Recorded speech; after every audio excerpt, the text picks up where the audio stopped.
Grant.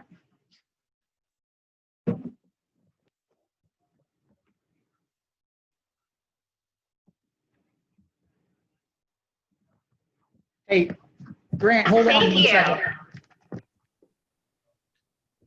Celine is sort of like my chief of staff.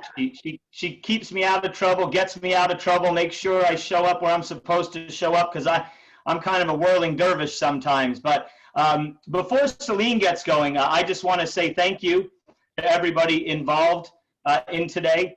Thank you for your time and for showing up. I promise Celine and I will bring some great value to you today. A little bit about myself, and Celine, I don't mean to steal your thunder here, but so what does it mean to be Vice President of Client Success at Thryv? I oversee the acquisition of new software clients, the retention of all of our software clients that amount to $140 million business, 40,000 plus and growing software clients, and also just helping them to sort of move into 2020 to digitize more, to become focused on the client experience that they deliver to their customers. Because the one thing that I have been for 20 years is dedicated to small business America. It's all I've ever known since I graduated from the great Penn State University. All I've ever known is small business, guys. Helped them out with everything from yellow pages marketing back in the day to digital marketing, and now really for the last 4 years specifically focused on software to help small businesses transition into sort of the new reality that exists all around us. So I'm very grateful to be here. Celine, let me kick it over to you to get it going, because I talk a lot too. We'll learn that today. Oh, they're going to learn that for sure. It does feel like we have been doing this forever. Between you, 20 years, me, 23 years of helping local businesses. We spent our whole adult life doing this.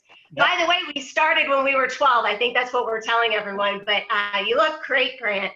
To be serious, I know that you really are obsessed about customer experience. And if you can share a little bit more with us why.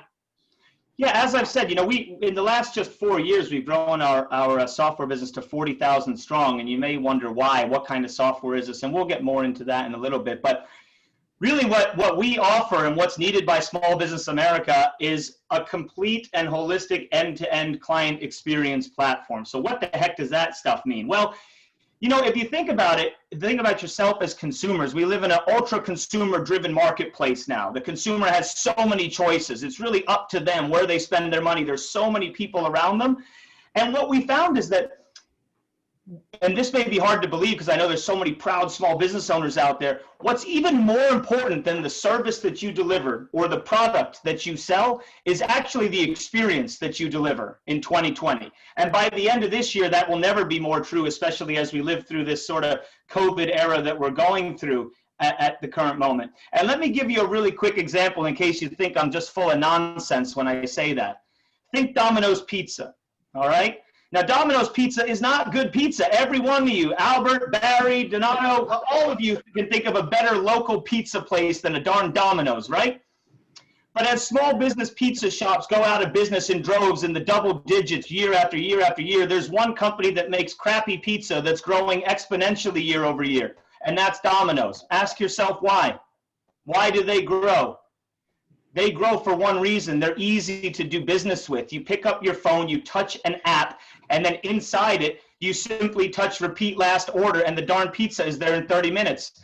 And Albert's a busy man. Barry's a busy man. Donato's a busy man. I'm looking for names to call out here. Noel, Lori, Bob, all of them are really busy. So they don't have time. There's a great pizza place right up the road. It's called Sal's Pizza. I live in Cumming, by the way, gang. I'm not like from far away. I live in Cumming, Georgia, so I'm right off of exit 13 off 400. There's a place called Sal's Pizza that was up the road. Sal's Pizza is gone now. Sal's Pizza was the best damn pizza I've had since moving down here from the Northeast. But when I called Sal's, it would take 90 minutes to get here. There was no recognition of who was calling. I'd have to give my name, address, and phone number every single time. And I got a 9-year-old and 11-year-old screaming, running around the place. One of them's a redhead, and he's totally crazy. So I need to get them fed during the witching hours of 5 and 7.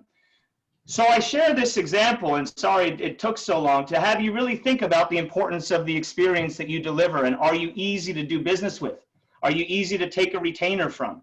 Are you easy to give an estimate to somebody? Do you make that easy? Are you easy to find online?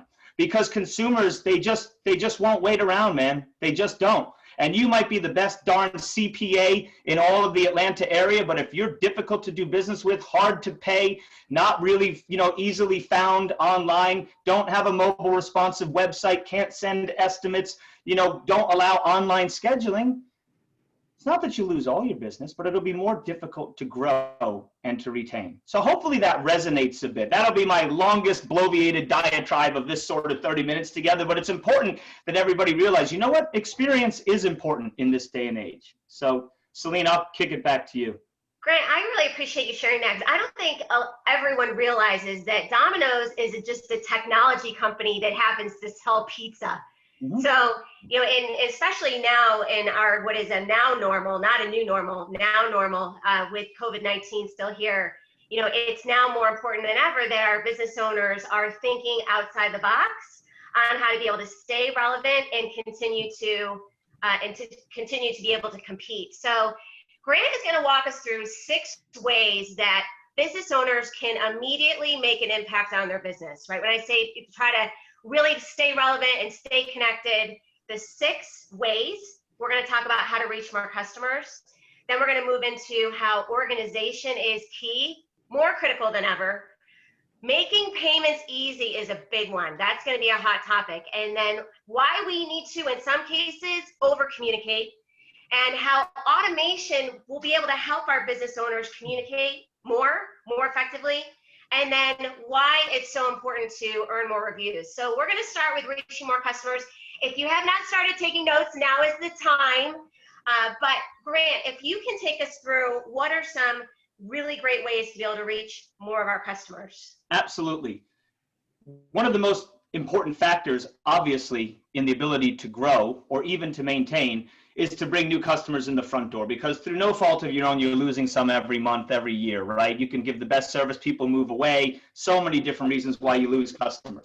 So in addition to ensuring that you retain them, which we'll get to in a little bit, acquiring them is important. So your website, there was a day back in the day where we used to actually walk up and down Main Street and you look at signs on a storefront, on a retailer, whether it's an attorney or a CPA or a plumber, whoever, and that you guys and gals used to make sure those signs were beautiful, right? Because it was it told people the first impression of who they're going to deal with. Am I professional or am I a slacker, right?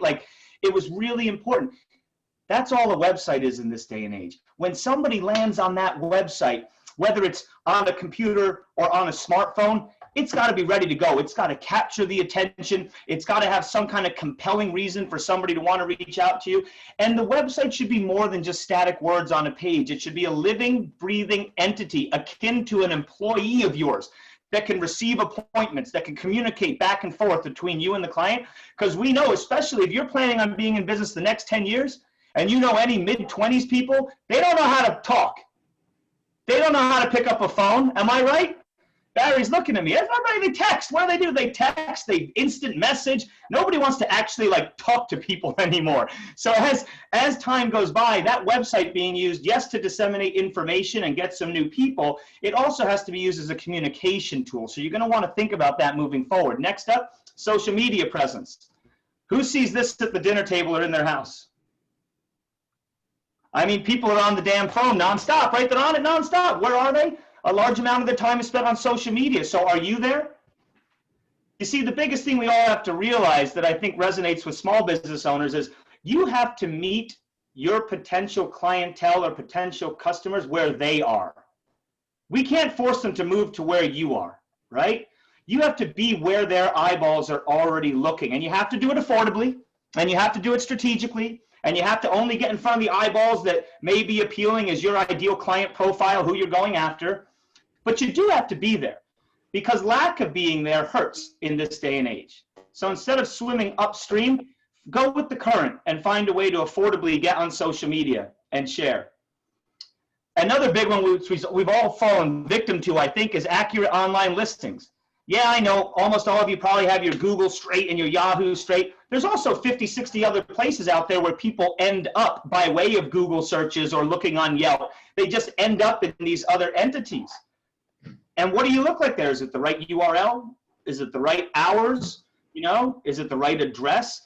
All of us have fallen victim to seeing that somebody's open at 8 a.m., right? And we get in our car and we drive over there and it says open at 9. And then you're like really angry and you're never going to go back. And, you know, it's just not a great experience. So you need to partner with somebody that can help you claim all of your listings and give you a portal that if, you know, if Donato wants to make one change, right, he makes it in one place and it ripples through the entire web. And all of a sudden, like magic, within 24 hours, all of his listings across the entire World Wide Web are accurate. And we're going to spend more on this last one in a little bit, but reviews. I don't know if any of you have read reviews. If you're like the small business owners that I meet with daily, you know what you're saying? That's not fair. Or that guy was a real ass. That's not fair for him to say that about me. And then Google, when you say, can I remove that? They say, no. So we're going to talk about some strategies with reviews, but having reviews, cultivating reviews, having a proactive review campaign. You know, if somebody were to tell Barry that they love his service, Barry should be finding a way to make it easy for them to leave him a great review. You know? Make it easy and seamless every step of the journey, Celine. So that's sort of the first section. Beautiful. Now, I think the second element in delivering exemplary experiences to our clients, customers, is about organization. So if you could walk us through how to be able to keep up with customer information.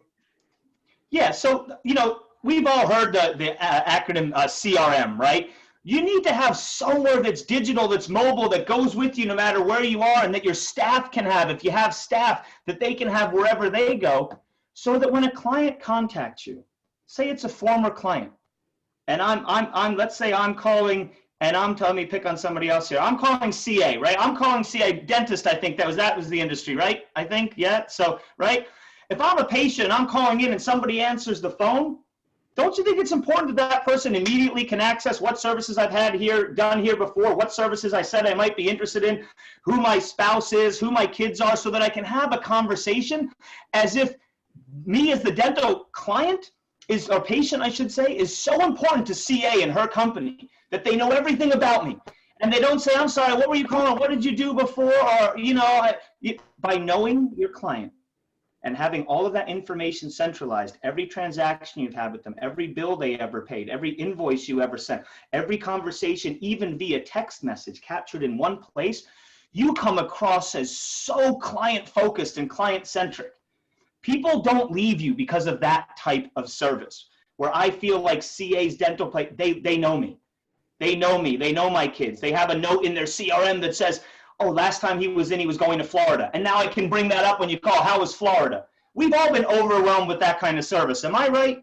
You've all dealt with a company that does that, and you're like, man, how did they remember? We feel good.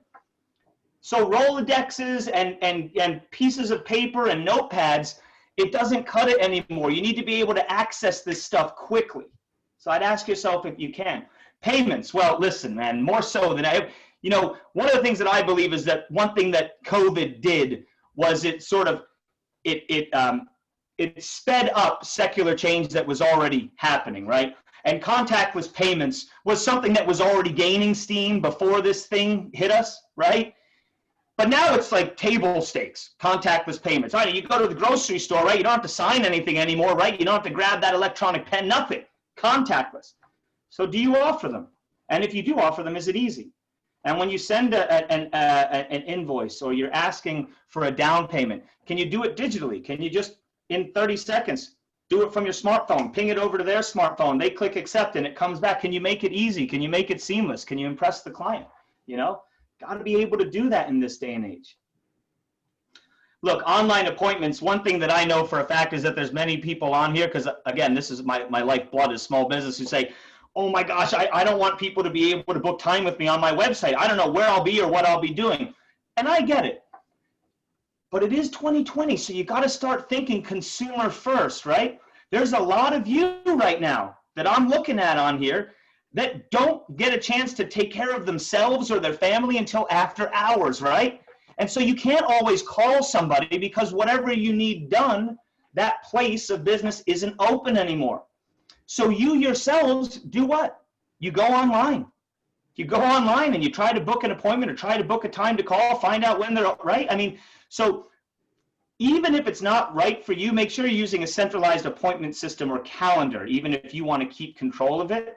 But it is important to meet people where they are when they are there. And then the last thing is having all of this available in a mobile app. because you're on the go, man. I know you're not all sitting in front of a desk all day. You're out there making it happen. You're the CEO, the CMO, the CFO, the CSO of your respective organizations. You're on the go. Everything has to be at your fingertips. Everything has to be, because this is where all of you live as well now. Let me take a sip of water. Getting all fired up here.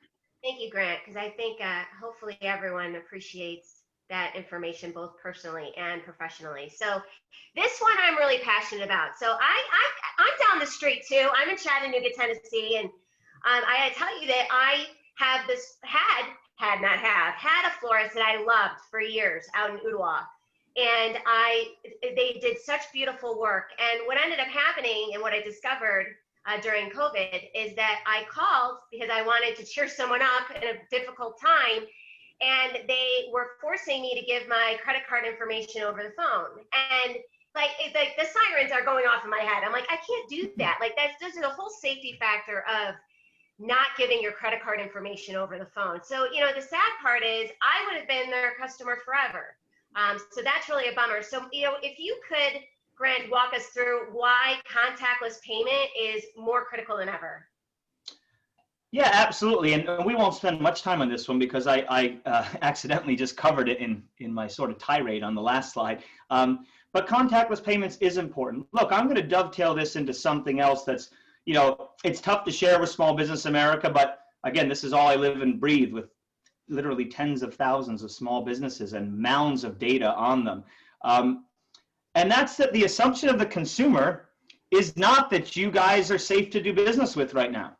It's not that you're easy to do business with. It's not that you're safe to do business with. It's not that you're prepared for the current times, and that's not fair. I'm not saying that's fair.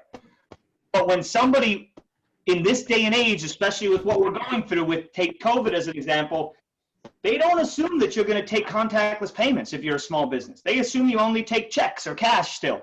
So being able to share this stuff, that you are doing this, that you are taking contactless payments, that you are meeting the market where it wants to be, is really important. And when I share that, believe me, I am not insulting at all. That's not at all it. But the quintessential consumer that doesn't get small businesses and how they're the backbone of the American economy, they think, oh, well, you know, Roto-Rooter has it figured out. Or Domino's, I'll do business with them because they're safe. They're blasting on the airwaves. I assume that they have contactless payments. It's unfair, but they don't make the same assumption about small businesses. So having that for them really can help them decide to use you over the regional and national players, which we all want. Being able to pay in person or online. This is a big one. Most of you have different online accounts that you go to pay bills, right? Some of you still probably send in some checks like I do, some things like my wife and I do by mail, but some we go online and make payments. Well, we do that because those companies that we do business with make it easy for us to do it, and it's seamless and it's frictionless, and it's, right? Do you offer a portal for your people now? You know, do you offer a way, if you're a CPA and somebody owes you some money, can they go to a portal, you know, and log in and see all of the invoices and all the work that you as a CPA has done for them, and then click a button to pay? Can they do that? If not, you may want to consider it, because that's a big part of the client experience, is being easy to do business with, being easy to pay. If you make it difficult for me to pay, your accounts receivable are going to go up because I'm just going to say, oh, I'll do it tomorrow. I don't have the time. If you make it easier, you'll get paid faster as well. And then for those of you in the business of quotes and estimates, I mean, I always use a roof, for example. And I know it's not applicable to some of you, but you can make it applicable thinking about how it works in your business. Think about how great, let's say Albert, let's say you need a roof, pal, right? And you find me and I'm Grant's Roofing. Woo, I'm coming out, I want to jump on your roof, right? So I come out there, I ring the doorbell. You say, yeah, Grant, I got a leak up there. Hell, I ain't getting up there. You get up there, redheaded boy. So you say, and you send me up on the roof, and I find it, and I come back down, and I knock on the door. And when you answer the door, I say, Albert, sir, I think I found the issue, and we're going to be able to fix it. And the better news is I'm going to be able to do it this week for you, all right?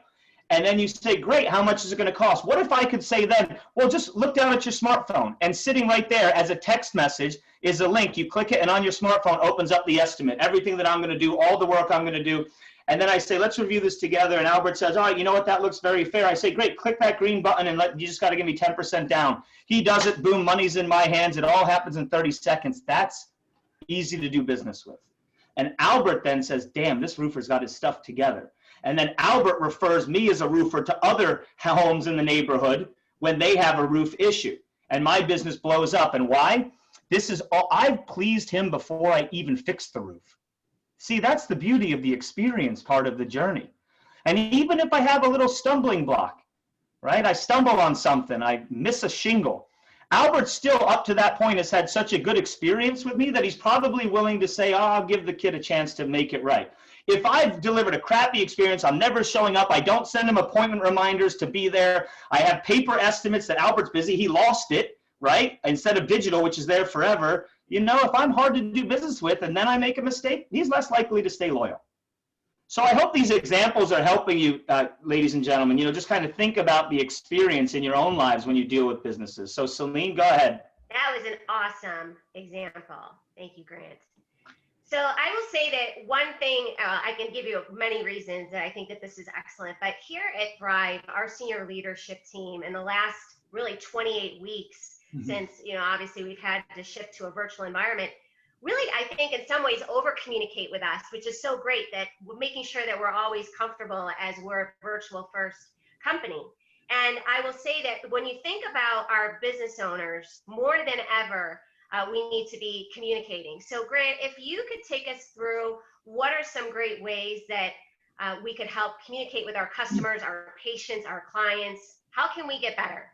No, absolutely, Celine. And this is one that I'm also very passionate about, right? So one of the things that everybody has to understand is something I said about 4 to 6 minutes ago, somewhere in that neighborhood. Communication is key because the assumption is not that small businesses are prepared. It's not that they're open now. It's not that their regular hours are back. It's not that they're easy to do business with. It's not that they take contactless payments. It's not that they figured out how to do business safely. It's not. People assume that of big business. They don't assume that of small business. That's not fair. But how can you fix that? Communicate. Communicate with your customers, with your patients, with your clients, right? How? Number one, having a client portal. It's really easy. It's really affordable. I mean, we offer them to people, obviously, but there's other places you could get it if you want. It's a big, big, big convenience factor where, you know, Noel at any moment can just log into Bob Cares and see, okay, this is my invoice. This is everything that I've ever done. These are all my communications. Oh, and I own a little bit of money. Let me pay. Communication is key and being easy to do business with as well. Having one single inbox. This is really big. People communicate in different ways, especially we'll take the two biggest, email and text, right? We do email and text more than anything else. Like I said before, more than we even talk to people anymore.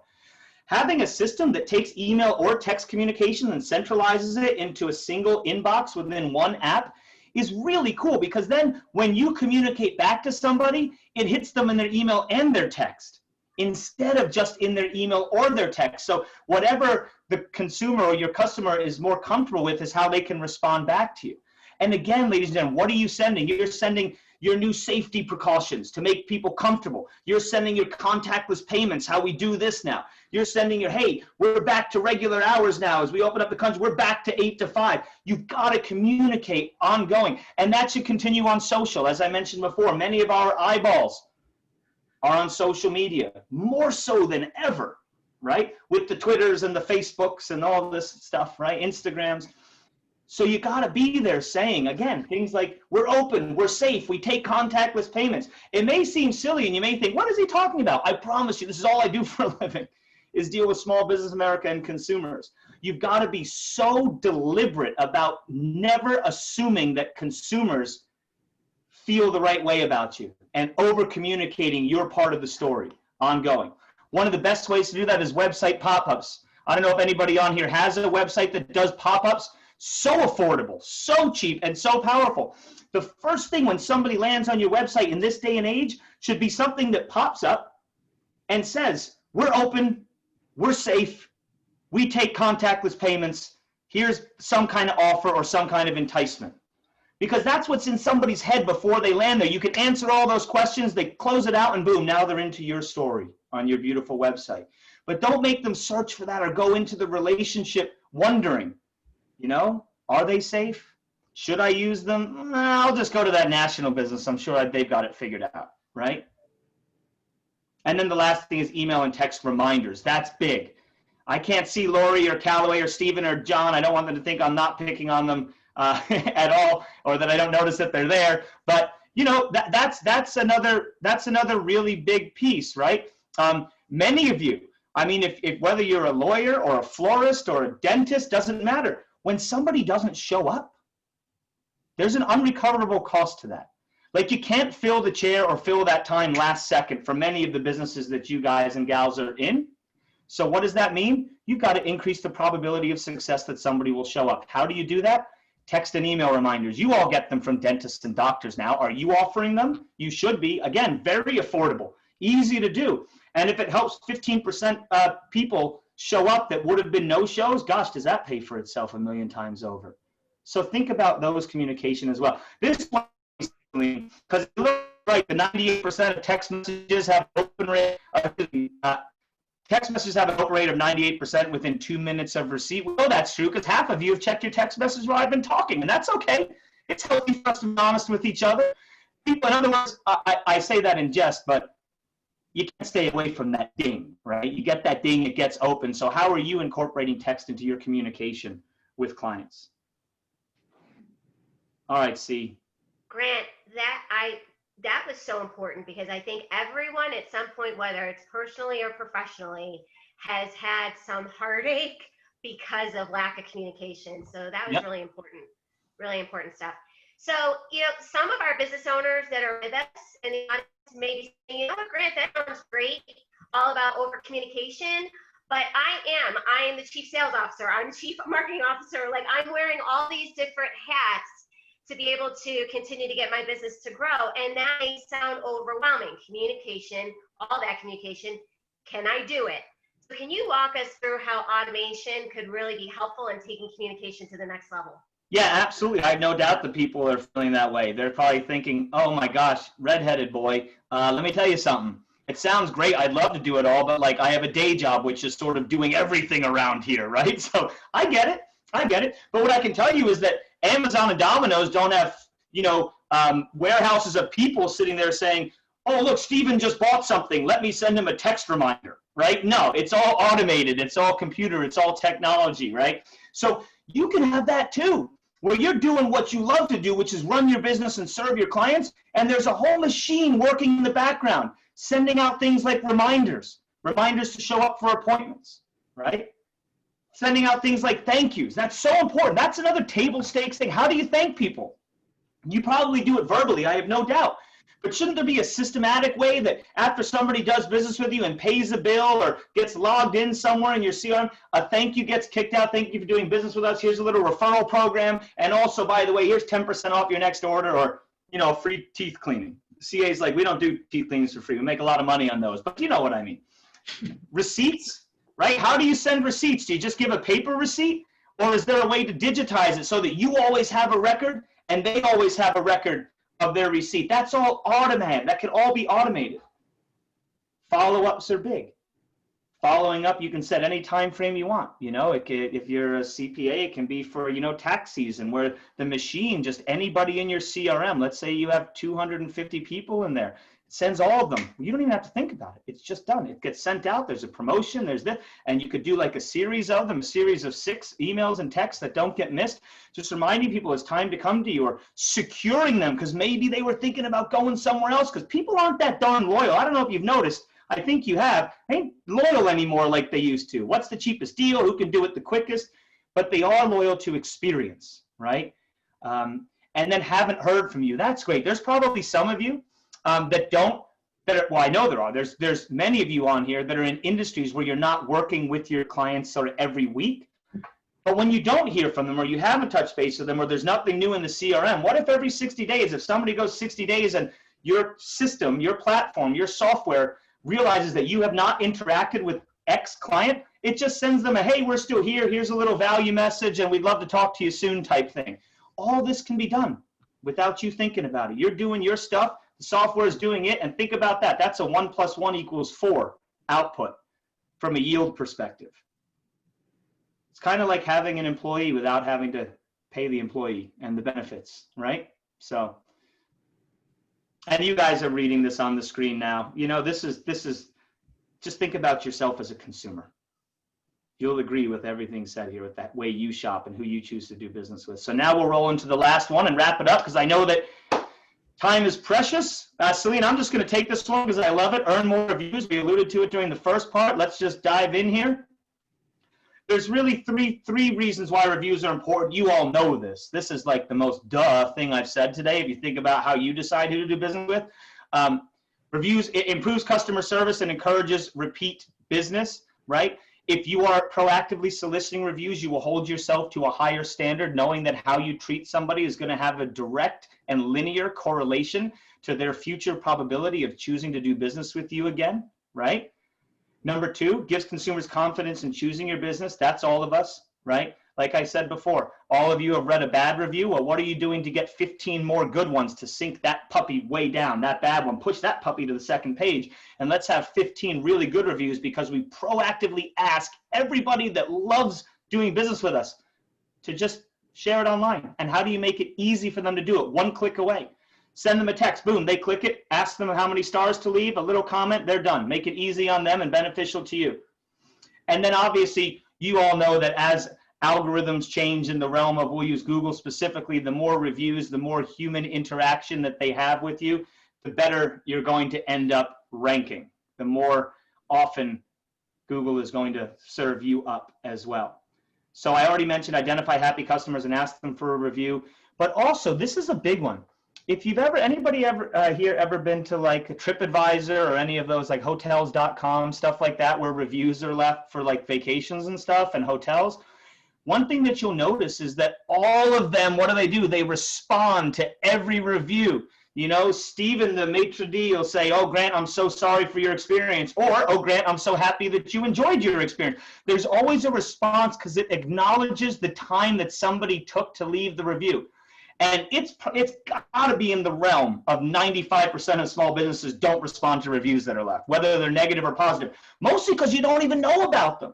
So you need a system that can scour the web nonstop in real time. When a review is left, it lets you know, and then within that same system, you can leave a response. Or we have software with us that can just do it for you, that can leave a response, and that can either be automated or it can be a human being. So it's a little bit more sort of intimate as well. But acknowledge the reviews that are left. You know, I'm sure that if you've taken the time to write a really nice review, you feel really good when somebody acknowledges the fact and says thank you for that. So I think that's it. Grant, I got to say this too, Grant. I think that people just want to feel loved, especially now. I mean, look, face it, there are a lot of us that may be feeling lonely, right, in this now normal. So, you know, when you're writing a review for a business, you want your bucket filled. You want them to acknowledge that the fact that you spent that time doing that. So, you know, so many more people are judging who they do business with on, are they going to make the consumer feel loved? That's just where we are today. So I know you need to step away, Grant, but I just want to just ask you one question. So for our business owners and thank you again for the time today in the audience, you shared a lot of information with us. So I guess the big question to you is, where should they start? Yeah, and that always comes up because, you know, how do you eat the elephant one bite at a time? Well, the most important thing, I would say, is to create a journey map. Now, you may say, what the heck is that? Well, I would ask Bob to close his eyes. Not right now, Bob. You don't have to do it. This is just an example. So Bob would close his eyes tonight, and he would think, how do people find me? If somebody refers me, how do they find me? When they do find me, if they find me online, what does my website look like? Okay, and if it looks okay, what can they do there? What if they want to book an appointment? Can they book an appointment? Yes or no? Okay, if they can book an appointment, that's great. Then how do they pay me? And is it easy to pay me or is it not easy to pay? And just go through, literally just write it out on just a yellow scratch piece of paper. The entire journey, every interaction that you have with your customer, all the way from before they meet you to the start of the sales process, to deciding to do business with you, and then after they do business with you. What does that look like? What are your touch points? This is all I do so I do this for me with our clients, right? I lay out the journey map and ensure that at every touch point, we're delivering exemplary service, right? And really have happy customers. You should do that too. Isolate maybe, where are we call them friction points. where are the places along a journey that you deliver where you're just not right now that easy to do business with, and then fix them. It's really that simple, because you'll know if you could take off your owner hat and pretend to be one of your own customers, close your eyes and visualize how they go through this entire relationship with you. You'll quickly identify, if you're honest with yourself, a couple of things you're like, oh, if I communicate better here, or if I sent a text reminder there, or, you know, if I could send a digital invoice here, and then upgrade. That's really it, Celine. And I got like 5 more minutes if there are a few questions. I don't mind at all. 5 or 6 minutes. Actually, I don't even like the next meeting I have to go to, so I probably got more time than that. I'll just use you guys as an excuse. Do we have any questions here in the audience? Albert has a question. Hey, Grant, I have I don't have a question. I have a story to relate about customer relationships. About 2 weeks ago, I received an email from a person in Rome, Georgia, inviting me to be a participant at a meeting in person, and I looked at my calendar, and I verified that I didn't have a conflict on my calendar, and I got distracted and didn't put anything on my calendar and went to the next email. 2 days ago, my phone rings, and it is this same person, and he says, Albert, I sent you an email a couple of weeks ago, and I was just wondering if you had a chance to think about it yet. I was so embarrassed. I was embarrassed because I forgot them. And subsequently, I've been thinking, wouldn't it be neat? You know, your telephone has a screen on it. Wouldn't it be neat if when a person calls you, that your screen is active and it shows you the last communications you had with this person, whether it was a text message or an email or what.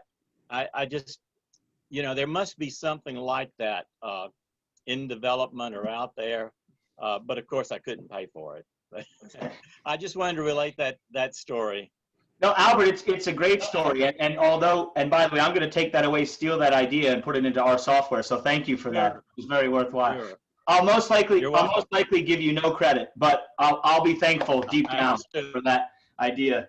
I mean, yeah, we just full disclosure, we don't do that, but if somebody were to call you, you would be able to one-click open, for example, the Thryv app and see under that contact every single communication you've ever had with that person, line by line, all of the text, it's transcripts, all of that there. So you would be able to access that, which is nowhere near as good as your idea, but at least you'd have the info at your fingertips and you'd be one press of an app away, you know, to open it. That's a good story. Thank you for sharing that. Stephen, I probably should get going, all kidding aside, unless we have one more. Huh? Okay. Grant, can you hear me? Oh, Grant, can you hear me? There's a little, yeah, that I can hear about 18 of you. Question. Their question was, what do you eat for breakfast? 5-hour energies and ephedrine. No, I'm just kidding. I'm just kidding. Joe, just tell me, or Josh. All right. The question is related to, in the modern world, and kids coming out of school, the attention span is short, and I get it, as you would say frequently, that they're on and they're texting quickly and doing all these things. Is there any problem? It's just beyond some of what you're telling us, and they're taking quiet time to do some serious deep thinking, which is attention span and reflection from not responding constantly 24 hours a day. And that may be from an older person or others. Their question, deep thinking, when does it occur? And creativity if you get caught up. And that's really a little bit aside from what you presented. Right. Thank you for what you said. And I would say Aaron and I will probably could talk your ear off about that. Let's, for Grant's sake of time, we'll. I'm good. I would say, look, I deal with that with my 9-year-old and 11-year-old, right? Obviously. So my job at Thryv is to help you meet your consumers where they are, not try to change the consumer's behavior, but instead help you succeed more with your interactions with them. But I am on your side, sir. I mean, we obviously, at the dinner table, there's no phones allowed. When my 9-year-old and 11-year-old, when it's like 8:30, we take the phones away as well, so they can just sit there and actually read, which I think produces some kind of thought, right, outside of the device. So I hear you loud and clear. And with that, Stephen, I'm going to bounce. All right. It was a pleasure getting the opportunity to present to everybody here.